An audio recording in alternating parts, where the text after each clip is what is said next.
మన ఇంట్లోనే మన చేతులతో స్వయంగా ఇలా చేసి పెడితే పాస్తాను చాలా ఇష్టంగా తింటారండి. హెల్త్కి కూడా చాలా మంచిది ఈ పాస్తా అయితే. మన ఇంట్లో ఉన్న వాటితోనే హెల్తీగా ఇలా పాస్తా చేసుకోవచ్చండి. హాయ్ ఫ్రెండ్స్, అందరు ఎలా ఉన్నారు? అందరు బాగున్నారా? మేము కూడా బాగున్నామండి. మేము కూడా బాగుండాలని మనస్ఫూర్తిగా అయితే కోరుకుంటున్నాం. ప్లీజ్ మన ఛానల్ కొత్తగా చూసే వాళ్ళైతే ప్లీజ్ సబ్స్క్రైబ్ చేసుకుని పక్కన బెల్ ఐకాన్ అయితే ప్రెస్ చేయండి. బెల్ ఐకాన్ ప్రెస్ చేయడం వల్ల మేము చేసే ప్రతి వీడియో మీకు నోటిఫికేషన్ అయితే వస్తుందండి. ఆల్రెడీ సబ్స్క్రైబ్ చేసుకున్న వాళ్ళకు చాలా థ్యాంక్స్ అండి. ప్లీజ్ లైక్ చేసి సపోర్ట్ చేయండి ఫ్రెండ్స్. ఇవాళ మన వీడియో వచ్చేసి 1 కప్పు గోధుమ పిండితో హెల్తీగా పాస్తా అయితే చేసి చూపిస్తున్నానండి. ఇంకెన్ని ఫ్రెండ్స్ ఆలస్యం వీడియోలోకి అయితే వెళ్ళిపోదామా? ఇంకా ముందుగా ఒక బౌల్ అయితే తీసుకొని అందులోకి 1 కప్పు గోధుమ పిండి అయితే వేసుకోవాలి.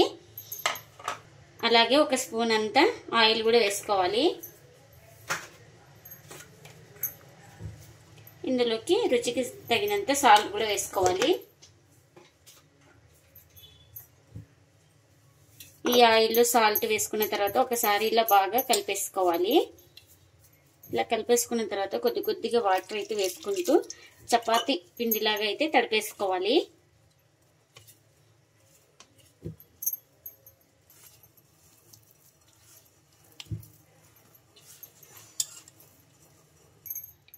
ఇలా పిండి అంతా సాఫ్ట్గా తడిపేసుకున్న తర్వాత ఇంకా కొంచెం పైన ఆయిల్ అయితే వేసుకోవాలి. ఇలా ఆయిల్ కూడా వేసేసుకొని ఈ పిండినంతా ఒకసారి బాగా కలిపేసుకోవాలి. ఇంకా ఆయిల్ వేసేసుకొని బాగా కలిపేసుకొని ఇంకా ప్లేట్ అయితే పెట్టేసుకొని ఒక 5 మినిట్స్ అయితే పక్కన పెట్టేసుకోవాలి.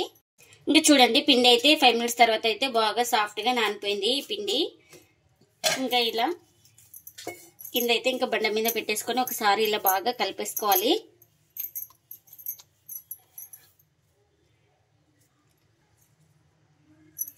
చూడండి, ఇక్కడైతే ఈ పిండి ముద్ద సైజ్ అయితే ఇంత సైజ్ అయితే తీసుకున్నానండి.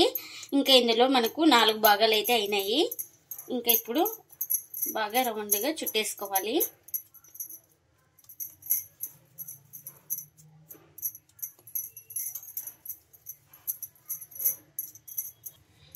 ఇప్పుడు పొడిపిండి చల్లుకొని ఇంకా మనం రుద్దేసుకోవాలి.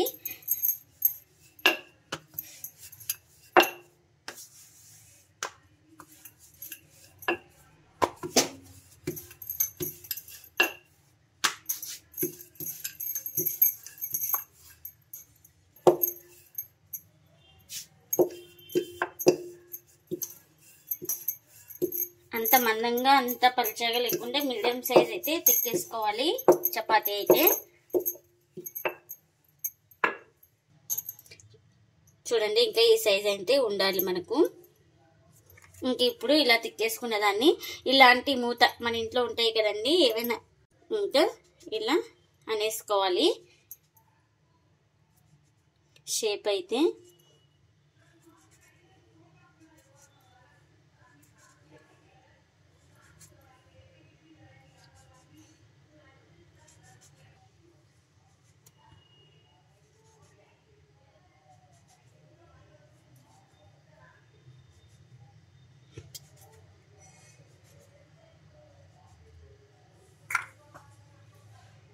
ఇంకా మనం ఈ ఎక్స్ట్రా పిండి అయితే తీసేసుకోవాలి.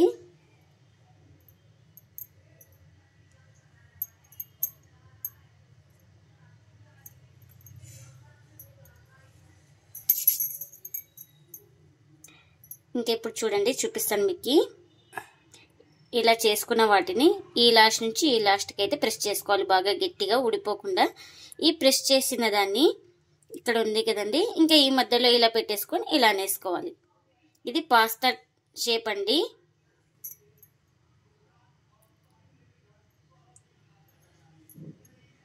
ఇంకా చూడండి, ఇంకొకటి కూడా చూపిస్తున్నాను మీకు. ఇలా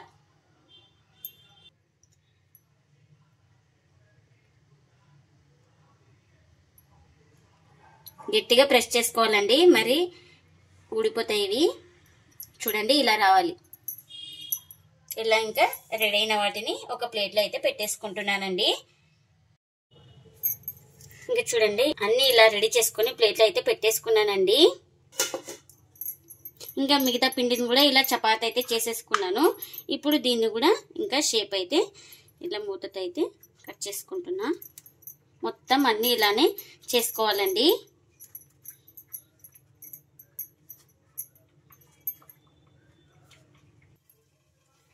ఇంకా ఎక్స్ట్రా పిండి అంతా మొత్తం తీసేసుకున్నానండి. ఇక్కడ చూడండి, మళ్ళీ ఒకసారి చూపిస్తాను మీకు. ఇలా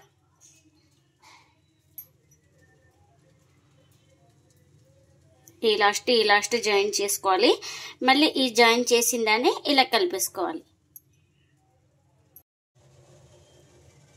ఇంకా అన్ని ఇలా రెడీ చేసుకొని ప్లేట్లో అయితే పెట్టేసుకున్నానండి. ఇంకా వీటిని అయితే ఉడికించుకోవాలి. ఇంకా ఉడికించుకోవడానికి నేను వాటర్ కూడా పెట్టేసుకున్నానండి. వాటర్ కూడా మనకు మరుగుతుంది. ఇందులోకి కొంచెం ఆయిల్ అయితే వేసుకోవాలి. ఇలా ఆయిల్ వేసుకోవడం వల్ల మనకి అతుక్కోవండి. కొంచెం సాల్ట్ అయితే వేసుకోవాలి ఇందులోకి.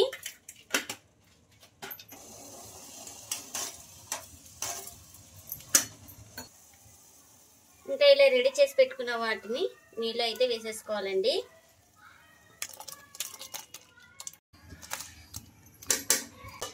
ఇంకా ఇలా వేసేసుకొని ఇలా కలిపేసుకోవాలి. ఇంకా వీటిని అయితే 2 నుంచి 3 నిమిషాల వరకు అయితే ఉడికించుకోవాలి. ఇంకా 3 నిమిషాల తర్వాత అయితే స్టవ్ అయితే ఆఫ్ చేసుకొని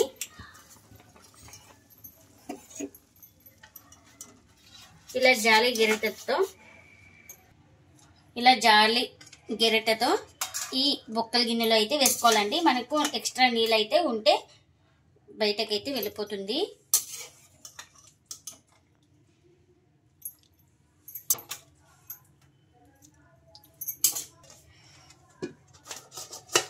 ఇంకా ఇప్పుడు ఇందులోకి మామూలు వాటర్ అయితే వేసుకోవాలండి, నార్మల్ వాటర్.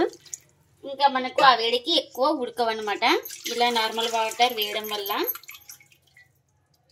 ఇలా వాటర్ అన్ని వంపేసుకోవాలి. మనం కొంచెం చల్లారనివ్వాలండి.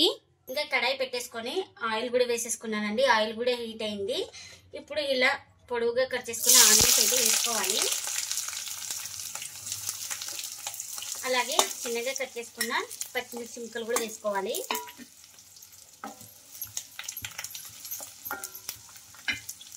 ఇందులోకి అలాగే పోపు దినుసులు కూడా వేసుకోవాలి. కొంచెం కరివేపాకు, ఇవన్నీ కొంచెం వేగాలి. ఇంకా ఆనియన్స్ ఇలా కొంచెం కలర్ మారిన తర్వాత ఇలా పొడవుగా కట్ చేసుకున్న క్యారెట్ ముక్కలు కూడా వేసుకోవాలి. టమోటా ముక్కలు కూడా వేసుకోవాలి. ఇంకా ఈ రెండింటిని వేసేసుకొని ఒక 70% కుక్ చేసుకోవాలి. ఇంకా మనకు త్వరగా మగ్గడానికి ఇంకా దీంట్లోకి రుచికి సరిపడినంత సాల్ట్ వేసేస్తున్నానండి. ఇంకా ఈ సాల్ట్ కూడా వేసేసుకొని బాగా కలిపేసుకోవాలి. ఇంకా ఇప్పుడు మనకు 70% అయితే అన్ని మొత్తం వెజిటేబుల్స్ అన్ని బాగా మగ్గినాయండి. ఇప్పుడు ఇందులోకి కారం, ఒక 1/4 టీ స్పూన్ దాకా పసుపు, కొంచెం గరం మసాలా కూడా వేసుకోవాలి. ఒక 1/2 టీ స్పూన్ ధనియాల పొడి కూడా వేసుకోవాలి. ఇంకా ఒక 1/4 టీ స్పూన్ వేయించి పెట్టుకున్న జీలకర్ర పొడి కూడా వేసుకోవాలి. మసాలాలన్నీ వేసిన తర్వాత బాగా ఇలా కలిపేసుకొని కొంచెం పచ్చివాసన పోయే వరకు అయితే వేయించుకోవాలి. ఈ మసాలాలన్నీ బాగా పచ్చివాసన పోయిన తర్వాత కొంచెం ఇందులోకి సోయా సాస్ అయితే వేసుకోవాలి. అలాగే కొద్దిగా రెడ్ చిల్లీ సాస్ కూడా వేసుకోవాలి. మన ఇంట్లో ఏవి అవైలబుల్ ఉంటే అవి వేసుకోవచ్చండి. లేని వాళ్ళు స్కిప్ చేయండి. ఇంకా ఉంటే వేసుకోండి, లేకుంటే లేదు, మన చాయిస్ అది. ఇంకా ముందుగా ఉడికించుకున్న పాస్తా కూడా వేసేసుకుంటున్నా.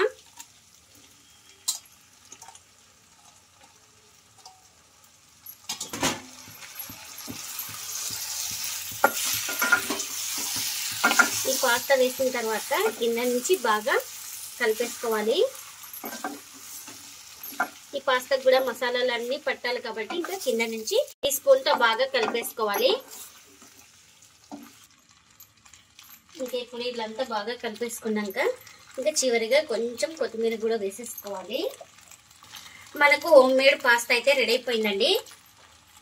ఇంకా హెల్తీగా ఇంట్లో చేసుకున్న గోధుమ పిండితో పాస్తా అయితే రెడీ అయిపోయింది కదండి. ఇంకా దీన్ని ఇప్పుడు ప్లేట్లో అయితే సర్వ్ చేస్తున్నాను. చూడండి ఎంత కలర్ఫుల్గా ఉందో. ఇంకా మనం ఇంట్లోనే చేసుకొని ఇలా తింటే ఆరోగ్యానికి చాలా మంచిదండి. పిల్లలు అడిగిన వెంటనే కేవలం ఒక 10 నిమిషాలు అయితే చేసి ఇవ్వచ్చు. ఇలా మనకు కూడా హెల్త్ చాలా మంచిదండి. పిల్లలు కానీ పెద్దలు కానీ ఎవరైనా తినొచ్చండి.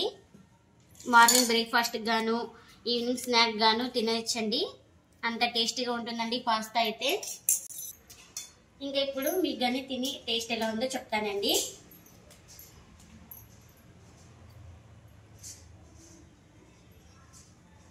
టేస్ట్ అయితే చాలా బాగుందండి. సేమ్ బయట ఎలా ఉంటుందో అలానే ఉంది. ఈ పాస్తా అయితే చాలా టేస్టీగా ఉందండి. మీరు కూడా తప్పకుండా ఒకసారి ఇలా ట్రై చేయండి. మీకు ఎలా వచ్చిందో కామెంట్ అయితే చేయండి ఫ్రెండ్స్. ఇదండి ఇవాళ బ్లాగ్. ఈ వీడియో కనుక నచ్చితే ప్లీజ్ లైక్ చేయండి, షేర్ చేయండి, కామెంట్ చేయండి, అలాగే లైక్ చేసి సపోర్ట్ చేయండి friends. Thank you for watching. Bye bye.